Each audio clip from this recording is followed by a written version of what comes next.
Welcome to Buddhas in Your Landfill. We're continuing our search for the Minotaur, search for the Buddha in our landfill, and we're searching for the big idea that will connect all the dots in my life and your life. Same life. So this is what this adventure is basically about, connecting the dots. What happens is that we see a picture of reality that doesn't include all the dots. Some dots get left out. So we're always fighting with the dots that don't fit. And the other person sees dots that don't fit their picture of reality, so they fight the dots that don't fit. So the question is reality one, or is it two, or is it many? Well, we know in our hearts that reality is one. Otherwise, we might be classified as schizophrenic or psychotic. They have several. They live in a reality that no one else sees. So they're either a mystic saint or a crazy person. Either way. So anyway, we don't want to be either one of those. So we're going to practice and look how to connect the dots to get a bigger idea.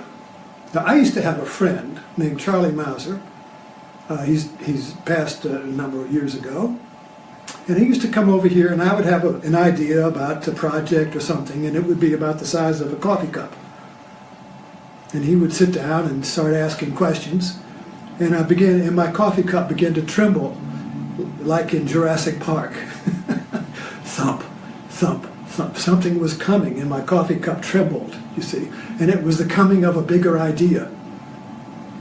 And so he always made my coffee. He always, whenever I left, when Charlie left, my little coffee cup now had a bucket, or sometimes even a pond. He always thought in bigger ideas that included all the dots. So we're going to keep doing that in our talks, finding Buddhas in your landfill. So another name for the Buddha would be a single idea that includes everything. Now Einstein was always, and all the physicists, including Sheldon Cooper on the Big Bang, they're always looking for that big idea that will include everything and make all the theories fit. So you don't have a war of theories anymore. One reality, one idea, okay? Now we've been making our talk with two storylines, or two metaphors. One of them is Theseus and the Minotaur, who follows Ariadne's thread. He takes the thread to get into the labyrinth of the mind, and he follows it out. And he uses a sword of discernment to separate the unreal from the real. So this is our hero. And he's asking a question, what is the Minotaur? So we've been kind of like working on what a Minotaur is. And we talked about the other day about the tomcat fight. Everybody knows what a tomcat fight is like. And a tomcat fight is a fight to restore the single idea that includes everything, the one. So we're going to pull this thread apart a little bit today, and we're really going to go for a big idea. So I want you to stay with me and don't begin to comment on what I'm saying while I'm saying it, but just listen, just be open to see if we can expand our idea. Okay, so I'm starting with the statement, America is a tomcat fight. Now, what does that mean? Well, for the last 50 years, it's been like a tomcat fight. So we're going to use America as a way to understand the tomcat fight in my own mind. So we are the world and the world is you. So I'm always looking at the idea that connects the world and what I see externally with what I see internally. So the inside and the outside is really one circle, is really one thing, you see. But as soon as you draw that boundary, you have divided the one into two. Now I've got an inside and an outside. But what's the single idea that includes both the inside and the outside? you see. So that single idea is the one that expands the boundaries to include more dots, including me, you see. So let's take a look at this. America is a tomcat fight, and we've got our sword of discernment, and we have Ariadne's thread. And I'm calling Ariadne's thread the Dharma thread. This is a Buddhist word, the Buddha Dharma. It's following, it's like an E.T. when you follow the M&Ms. When you follow the trail to the single idea that includes everything, you are following the trail of Buddha Dharma. And so Buddha Dharma is either written in the sutras of Buddha, but primarily it's discovered inside. It's the same Dharma, only one is objective and the other it's subjective or internal, you see. And this is the one we have to discover the Buddha Dharma in. So let's take this down and put a coffee table here. So yesterday this fell over, and today I made it a little sturdier. And here is our Buddha in the landfill, don't forget. Now this is a complicated an expansion. So really just soak it in. America is a tomcat fight. Okay. So you know in mathematics you have 0, and then positive numbers go to infinity that way, and negative numbers go to infinity that way. So it's kind of like a seesaw or teeter-totter that starts at balance, and then the two ends go this way or that way, trying to restore balance. But they never do, because it's, as you know, the fun is in making the teeter-totter go up and down. There's no fun if they both have equal weight and it just stays horizontal at 0. There's no game there. There's no fun. There's no surprises. There's no evolution. There's no progress, you see. Everything is static. That's kind of like primitive tribes, Aboriginal tribes, primitive tribes, that are in balance with nature, so they don't have any history. You can go to an Aboriginal tribe in the Amazon and they're the same as they were 2,000 years ago. No history. They're in balance. Western civilization is not in balance, so we're always looking for balance. We're always looking for ground zero, and it's always, the can's always being kicked down the road, you see. We never find it in the present moment. So we're looking here at a sign going left and a sign going right. If you notice they're reversed, and that's important.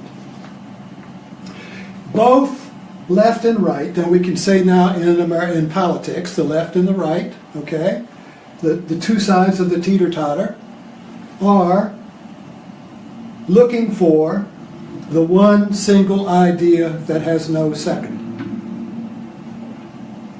You understand that? But they're going in different directions, using a different logic, a different force. It's like a Google map.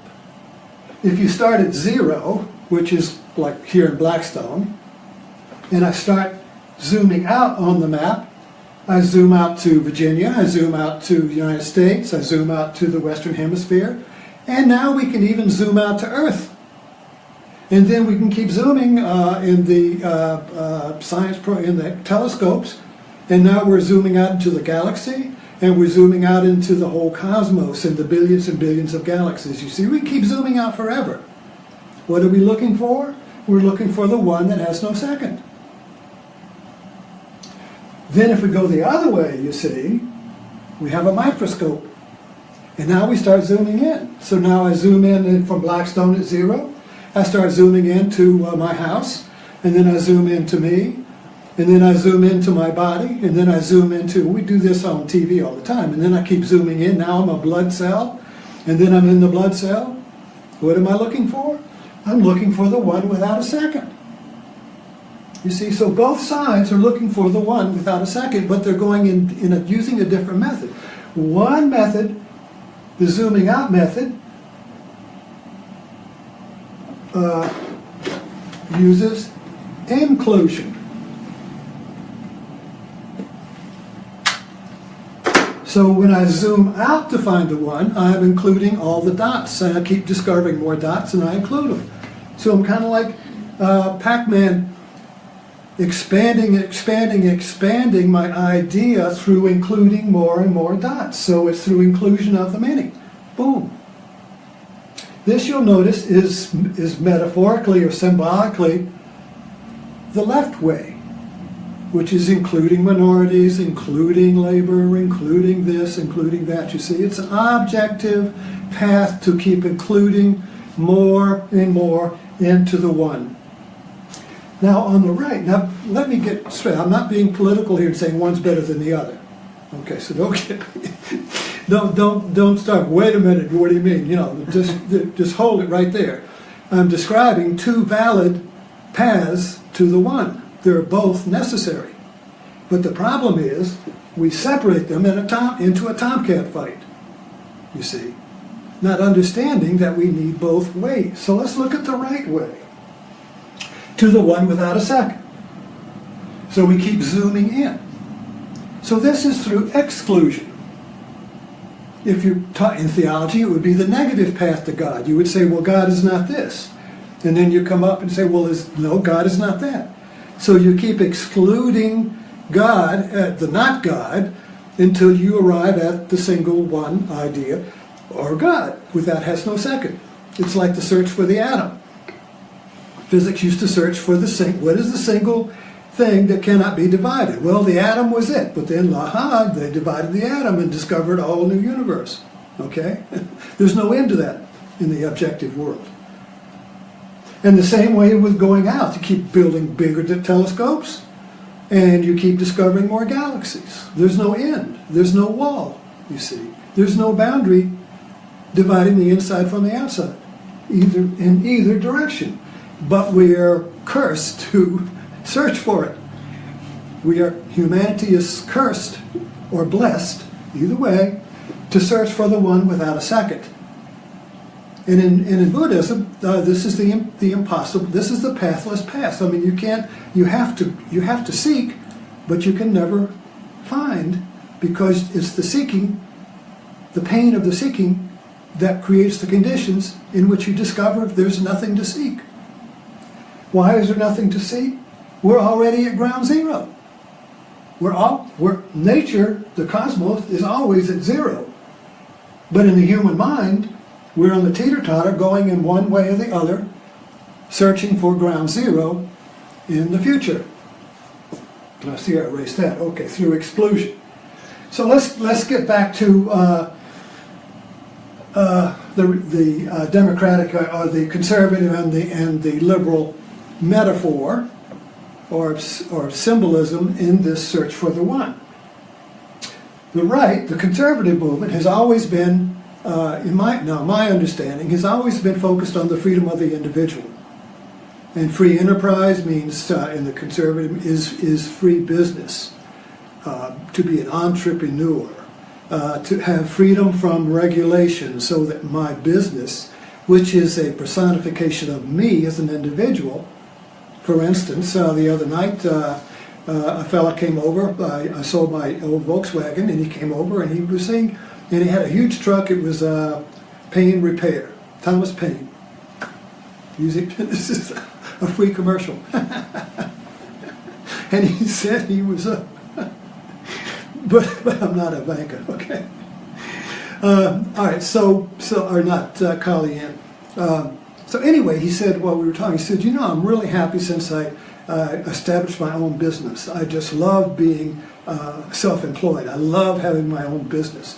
And he was a very happy person, right? So he basically, when you have your own business, you're free from the world's regulation and constrictions and demands and goals and purposes and meaning. You can create your own world. You can create your own meaning. So the small business has always been the Republican goal, you see, which is the one that has no second. So when I have my own business with my name on it, and I control my business but always in relationship to the external world, so I can either fail or succeed.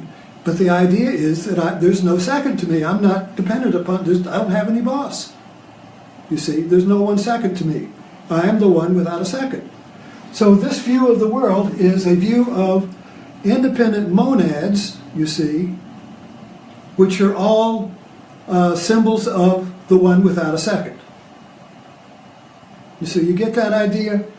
So Mr. Trump basically personifies that whole mythology, that whole search for the one without a second, because that's what he constantly says. I'm one without a second. I'm at the geometrical symbol for this is the pyramid. The king, or the one without a second, sits at the top, and he gets there by excluding all the others. You see, so it's a path of excluding one till you get to the one without a second. And if you remember this path here, the symbol of this one is the circle, the expanding circle. So I get to the one without a second by including everything. So they're both going to the same place, but they're going in different directions. And you'll notice if you go in different directions on a circle, you come up at the same place. You meet each other. So let's get back to our tomcat fight. So we're all, the American political scene is to restore the one. Trump phrased it as restore America. So that fits into this idea of we've lost the one, we've got to restore it. His path is through exclusion. Exclude anything that's not American.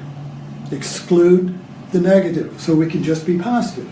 But if you know math, if you know math, if I create positive 5, nature is going to create, math is going to create a negative 5, because nature is going to restore balance.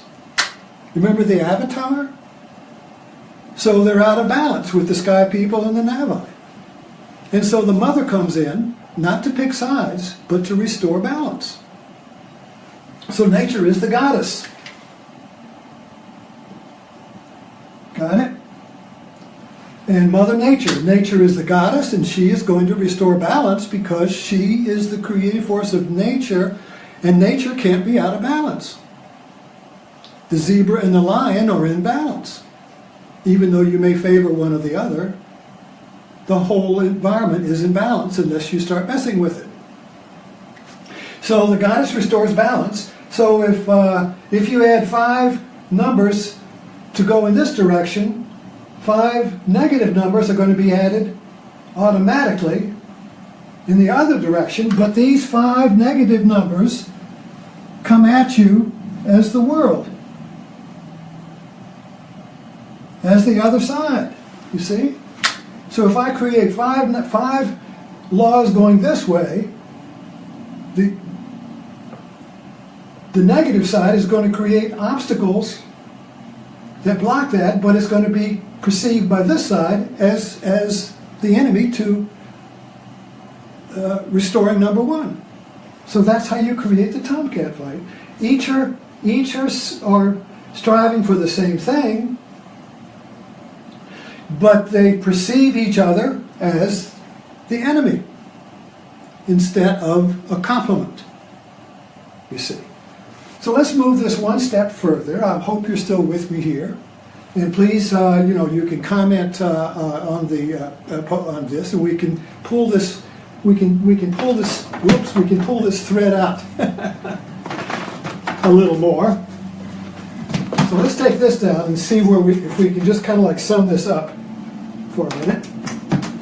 Okay, how can I stop the tomcat fight? All right. Well, first of all, there is an external tomcat fight going on, and then there is an internal tomcat fight going on. I can't control the external tomcat fight, but I can certainly see my own tomcat fight in every little mundane things. For instance, right now, if my wife said, "Would you come into the kitchen? I got something for you to do," and I would say, "Will you wait a minute? I'm doing a talk." That right there, you see, I would be, you know, there would be a negative reaction to her positive, right? She's got a positive life. I've got this thing to do that I need your help at. So that's immediately going to create an equal amount of energy on the other side to restore balance. However, I'm going to perceive it as an attack on my space and my purpose, you see.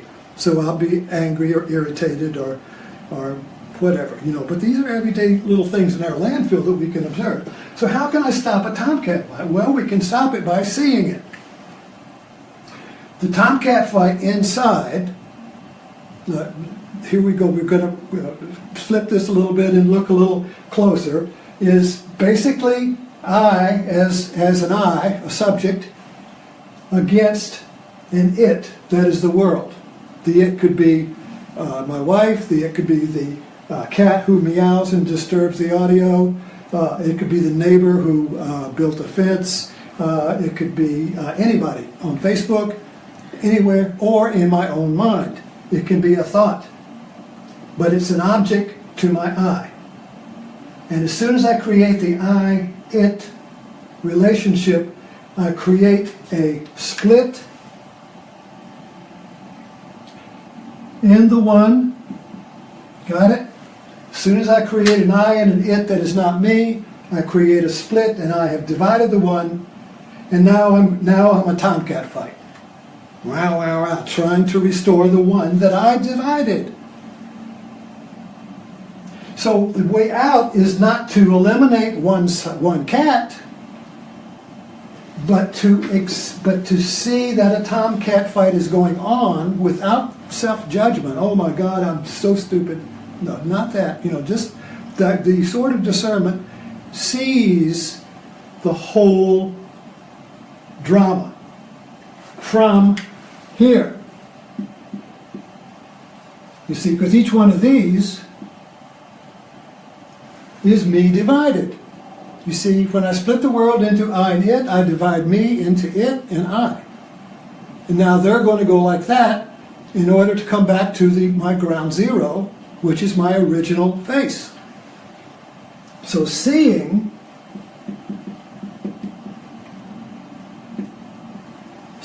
happens from here, and it's not a judgment. It just sees the whole. And when seeing happens, you have automatically, spontaneously, at the same time, the creative idea that returns you to ground zero. Martin Buber, a famous philosopher, classified this as I-it and I-thou. So when I-thou is a creative leap to a single idea that includes the two opposite sides of me, which is the I-it. And then you're saying, I am the world and the world is me. But at the same time, you're still working with its. I mean, you still have to catch a bus, and you still got to vote, and you still got to be against some political party or something. You still got to do all that. But at the same time, you do it from here instead of here. So we can just, Jesus, the mystical, the Gnostic teachings of Jesus are all about this union of the one. But I'll just frame it here. And so Jesus, the wise man says, love your it. Instead of love your enemy, the enemy's it, so love your it. Why? You are it. Ta-da! That is a revolutionary, transformative idea that will explode in your mind like the 4th of July fireworks that we celebrate every 4th of July. It'll be like that. I am it. I am my wife. And I am me too. I am my cat. I am Trump. I am Hillary. You see, we're looking at it from a place of unity, but we can still take sides and complain and find out what's wrong and fix stuff.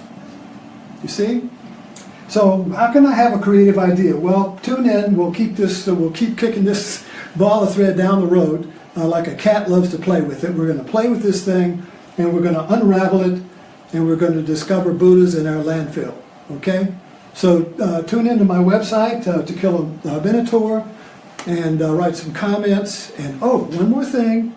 I'm loving this so much that I'm going to start a happy hour at 5 o'clock called It's Martini Time. And we'll just kind of like take a review of the day and some of the stuff that we discovered on Facebook. And you don't have to have a martini. The martini is a metaphor, but we'll talk about that tonight. So find those Buddhas, and I'll see you later. Now, let me turn this off. Can't get to it.